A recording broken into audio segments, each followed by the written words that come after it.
And we're live. Hello. Good evening, friends. Hello. Hello, hello. Welcome to another meat grinder. Potentially the end. Maybe. I like to think that every episode is potentially the end. Oh, I have an echo. Excuse But me. this one especially. Alright, we're good. I don't even remember who I have left alive. You've just become so detached. Some poor asshole. I don't know. Lavinia's still alive, so I'm okay. Lavinia and Aquil yet lives. No, he died, I think. I think he don't died. know. My notes. I have to find that Google Doc. Yeah, someone who's paying better attention than will know.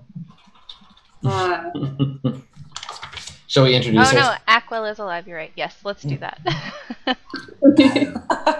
Hi everyone, I'm Stephanie. I'm a Misscliks person. I am excited to be here and happy that you all are joining us. Welcome to Meat Grinder. I'm playing two characters today still, Lavinia and Aquil. Lavinia's wasted all the time and Aquil makes ropes, nets. Great. My name is Olivia. I'm a full-time streamer, StarCraft 2 enthusiast. I'm joining this fill-in, I suppose, Dungeon World. Well, I've been calling it a mini-series. Mini-series. See how much mysterious it sounds when we call it that? Mm-hmm. I love it. Like we're on the BBC. I'm a huge fan of that. And I still have two characters left alive. Galaniel, the elf hunter, and Aphid Tid, who just recently joined us last episode. Yay. Yay! What about you, Jess? Hello guys, I am Jess. This is Meat Grinder, the mini-series, Masterpiece Classic Edition. Tonight on Meat Grinder. I'm Laura Linney. Downton Grinder. Downton Grinder. I have a single character who I've had from the very beginning. Maybe I'll find some more interesting peasants today, but for now we have Gwen, the hunchback. Still alive, Gwen. Still alive. Yeah, swineherder, though no longer with swine, unfortunately. Sans the Very swan. sad. That's right. Kira? I'm Kira. Hey, and I am a queer feminist gamer, I suppose. And I'm excited to see if my one-armed character, who's the only character I have left, is top 5.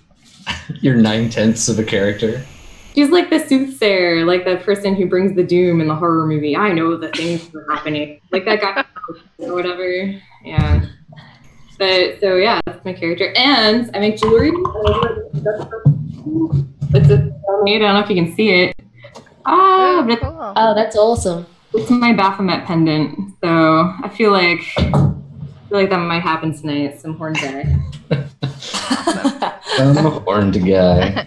Horn guy. And our fearless leader through all of this blood and guts. Inflictor of suffering.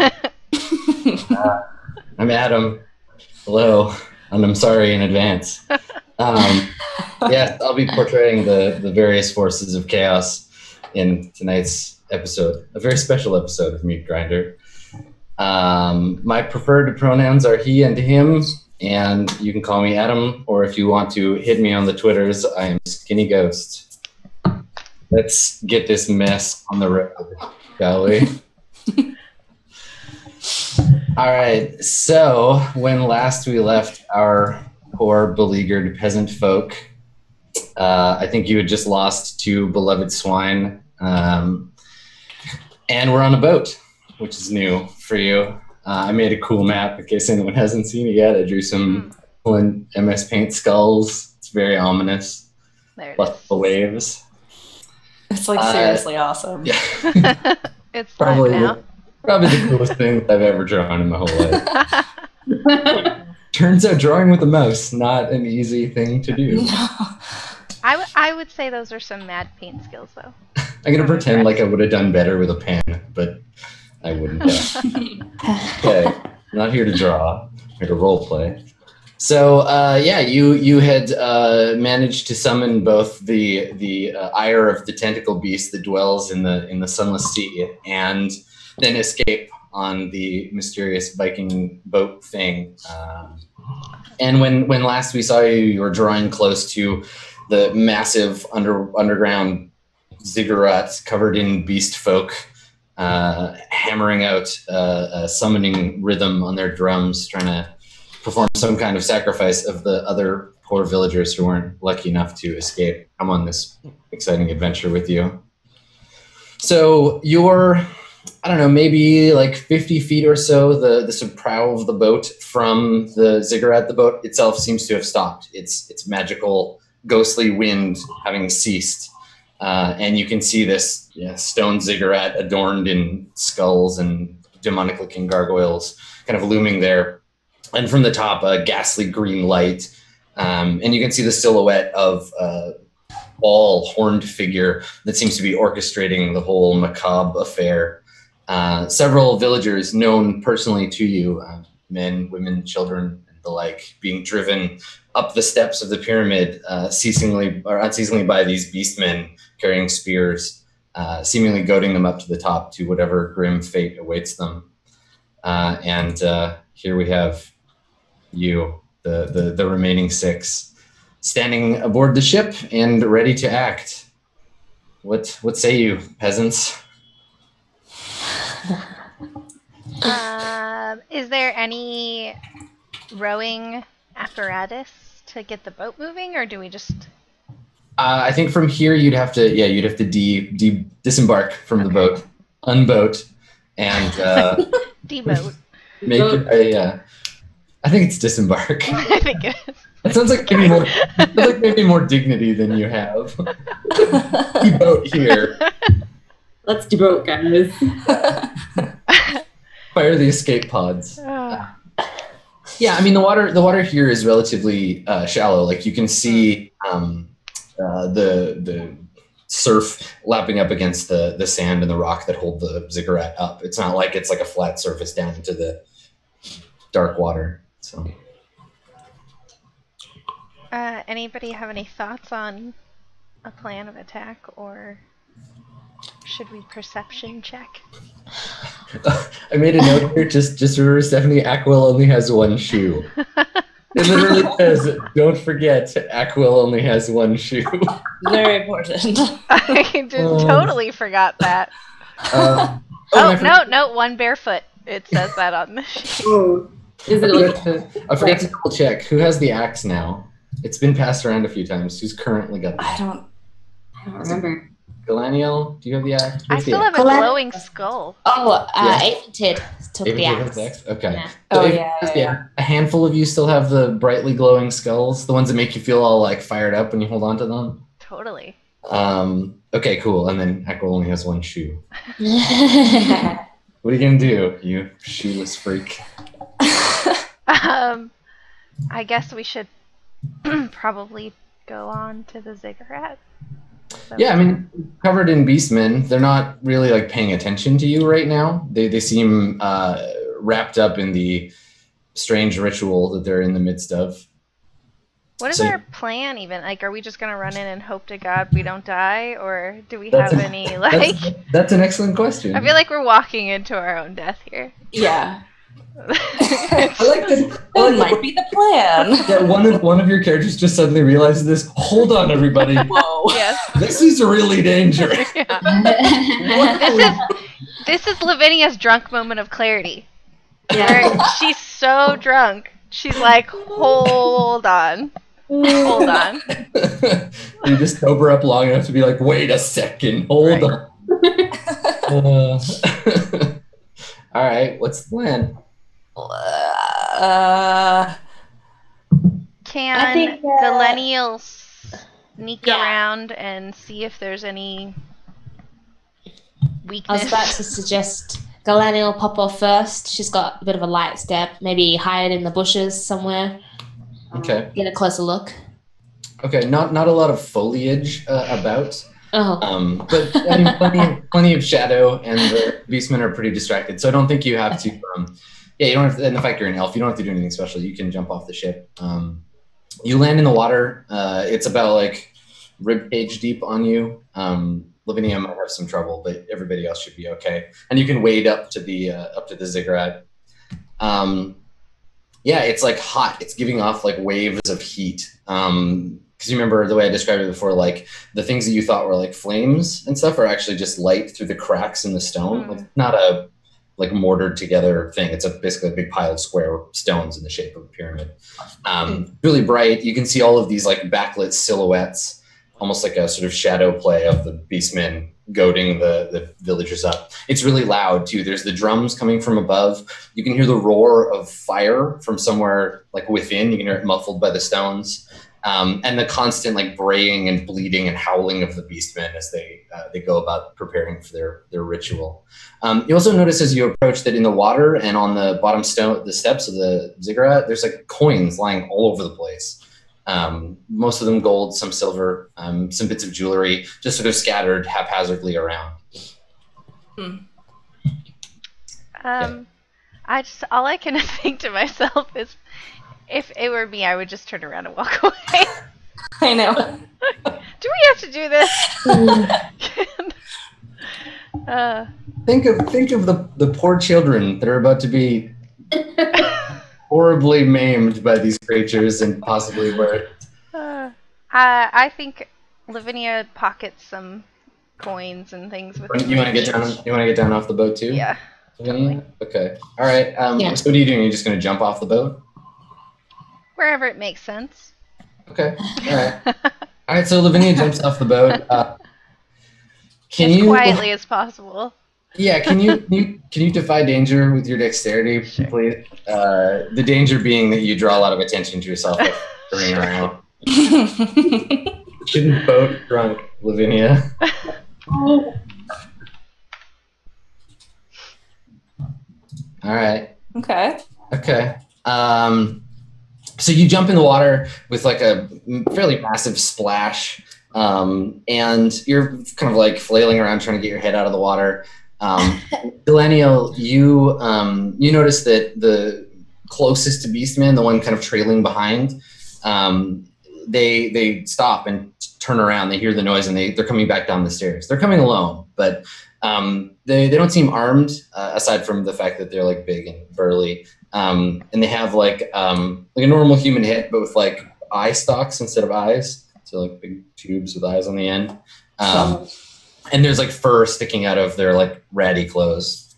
And yeah, they're like kind of sniffing the air and coming towards you. What do you want to do? Well, Galaniel doesn't really have any weapons on her other than a short bow with no arrows. So I guess maybe just warn the others that they're heading this way. Okay, so there's just one right now. He doesn't seem to have seen you, but he definitely heard the splash, and so it's coming down the stairs. So how are you going to warn the folks on the boat? I'm gonna head back swiftly. Okay, so you're gonna like clamber back up. Yeah. Okay. Or like, I could tell Aquil, who's on the floor, on the ground. It's just you and Lavinia down in the water right now. Lavinia. I'll tell Lavinia. Okay. All right, so you like pull Lavinia's head out of the water. Hey, look what you did. Lavinia, your splash was too loud and they're heading this way. Yeah, you can see the beastman coming to you. Is there anywhere we can hide from where we're? Maybe. You want to take a look around? Sure. Okay. Go ahead and discern some realities. I will do that. Okay. One question. Yeah. I mean, it sounds like your question was already, is there somewhere I can hide, right? Which is sure.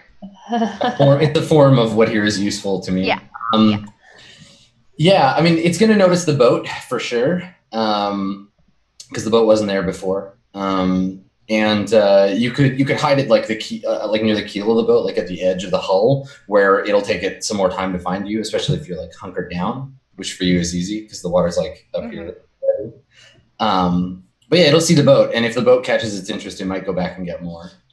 Can we? Oh, it might leave and turn around. Yeah. Okay. I would try and hide and see if it goes away. Okay. Galenial, what do you want to do? I think Galenial's gonna try and hop back on the boat and tell the other members that have weapons. Maybe we can try and kill him off. Okay. All right. So you them, I say. Okay. So you do that. Yeah, you climb back on board and tell everybody. So now Lavinia is down by the water's edge, like alone, essentially. Cold and alone. What's everybody else on the boat? Cold and drunk and alone. What's everybody else on the boat gonna do? Live is hiding and like peeking her head like over the edge of the boat, like looking terrified at the beastmen and this dark ritual that they're about to do. Okay. Mm-hmm. Yeah, I say if they come up here, we ambush them. If they leave, then we just stay quiet until they go back, and then we can figure out how to get in. Okay. Infiltration is gonna drop off the boat as well with his axe. Okay. Her axe. Just jump in the water. Yeah. Okay. All right. So Lavinia, you're gonna try and hide. Infiltration, what's your intent here? You want to just go and meet the beastmen in open combat? Yeah. Fair enough. If I see, does Lavinia see where he's gonna jump down? Yeah, I mean, Lavinia, you hear her, like, she lands nearby. Oh, her, sorry. Water splashes all. When she does that, I'm gonna use her as a distraction to run away and run back on the boat and try and hide. Okay.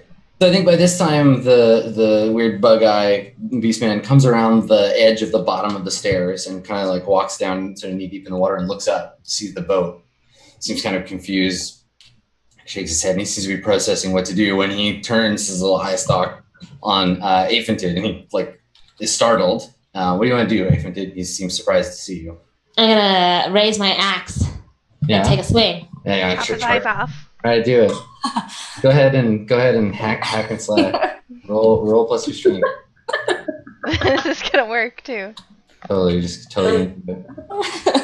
Woo! You chopped both his eyes off. Okay. Yeah. All right. So you're gonna be able to do your damage to him, but when you do, he's gonna cry out in pain, and it'll attract the attention of some of the other beasts. No. So roll your damage. You might even kill him. So Okay. go ahead and do that. How do I roll damage again? Roll d4. D4. Yeah. No. Oh. Okay. I All literally right. cut off one eye. Yeah. You just like gouge his face a little.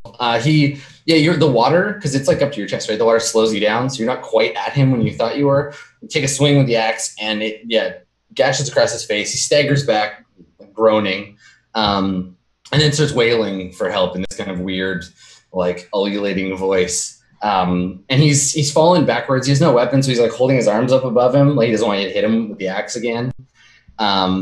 And when you do, you take the swing and you're looking at your axe, you see like beastman blood dripping off the edge of it, and you start to feel this like heat, like your cheeks flush first, and then you start to feel like really twitchy, and you can feel that like rage, that presence that was in the axe before, start to like boil up inside you, and now you're suddenly thinking it might be a good idea to just keep climbing the stairs, chopping down anyone in your way.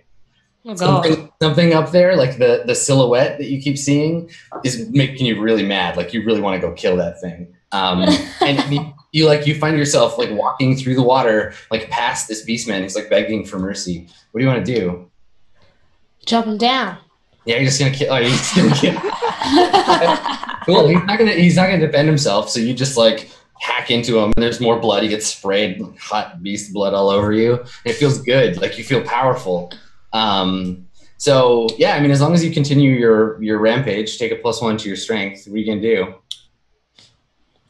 I guess I take a aggressive position near the exit of the pyramid. Okay. If whoever walks through the door, I'll just take a swing. Okay, so the outside of the pyramid, like it's hollow on the inside. There's no door inside. It's just a long ramp that goes like all the way around it up to the top. So it's really more of a platform than a building. But they're all on the outside. But when you come to the bottom of the steps, the next two beastmen up, ones that are kind of prodding the last humans up, they stop and they turn and see you. And they rush towards you. So while Livy does the entire boss encounter by herself, what do you do? I think Aquil would follow her in because he's got a knife at least and chainmail on, even though he's got one shoe. Okay. And then Lavinia's feeling, tougher with the glowing skull, so I'll run in. Okay. If she's like pounding through, I think I would probably be able to at least try and help. Okay. Blythe and Gwen, what are you two doing? Can we actually see this sort of sacrificial platform? Can we see where all the beasts are? Yeah, it's very shadowy. There are, like I said, silhouettes. Like everything's backlit, so you get these big kind of scary-looking silhouettes of people, and then the peasants all kind of like downtrodden and getting Charlie Browned up the hill. And a lot of trudging, a lot of sad trudging. But yeah, above you can see this the person on top of the thing's got to be like 8 feet tall. He's got this like big horned helmet. But you can't make out details. It's all just like a shadow, and he's kind of moving back and forth. So you guess from here, there's probably like at least 10 or 15 beastmen total, like on the pyramid plus the big guy. Okay. He looks like that guy in the mural that we saw, right? Right? He looks like the guy that wasn't holding the axe, yeah. Oh, Okay. Yeah. That's interesting. Yeah, you also see Aphantid holding this like bloody axe, and she looks like a character from Dragon Age. So, like, blood all over her for no reason. Sick. All right. Can I search the boat real quick? Just like in my general area, not the whole boat, but like Sure. within like 10 feet around me. Yeah. I mean, the boat is like made of wood, like dark wood planks. It's got a big wooden like dragon's head on the front. There's a mast. The mast has like a unfurled big black sail on it.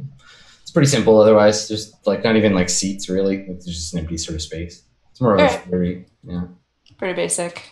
Yeah. All right. I guess I will follow my comrades up the stairs to death.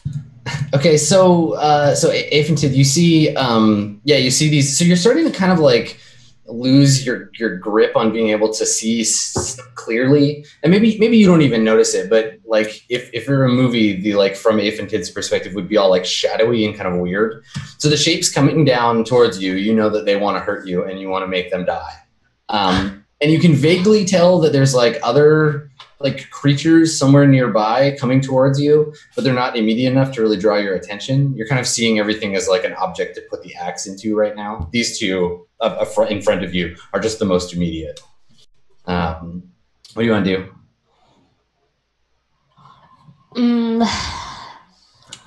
I guess really all I can do is continue on my rampage. Yeah, you want to go and mess these guys up? Yeah. Okay, all right. So go ahead and hack and slash. You can attack both of them at once because you got a big axe. Remember to take your +1 because you're empowered by the axe.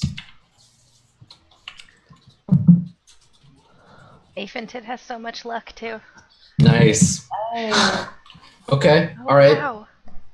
So go ahead and you can deal your damage to both of them. You can deal your damage plus an additional d6 if you want to, but you'll expose yourself to some retribution. The last Do I roll d4 or d6? It depends. You can roll a d4 plus a d6, but the last 2 times anyone did this, they died. So. Okay, I'll just roll d4. Okay, there you go. Nice. Yeah. All right. So they, more than like everyone else, sees you approach them, swinging the axe, screaming wordlessly in rage. And where there were 2 beastmen, there are now none. Just like blood sprays all over the sides of the ziggurat. You hear the peasants that they were goading start to scream and try to get away from Aphantid. But Aphantid, all you see is 2 obstacles that have fallen before you, like trees in the woods. And there's just this long line up the stairs of additional things to bury the axe into. Yeah, and you can just keep going. You're unstoppable. You got the axe of fury here. What do you want to do? Well, whoever comes near me will get axed. Yeah, there's like a whole bunch of people right in front of you. So won't they just run away if they're innocent? Well, they're all chained together, and yeah, totally. You wouldn't want Obviously, if they were innocent, you wouldn't want to kill them so bad. I don't know. What are my options? Well, I mean, you can continue your upward rampage if you want to. So who's my next obstacle? It's hard to say. They're kind of blurry. There's just like a shape. There's a few of them. They're in front of you. They're making noise. It's really bothering you. Can anyone else in my group tell who they are?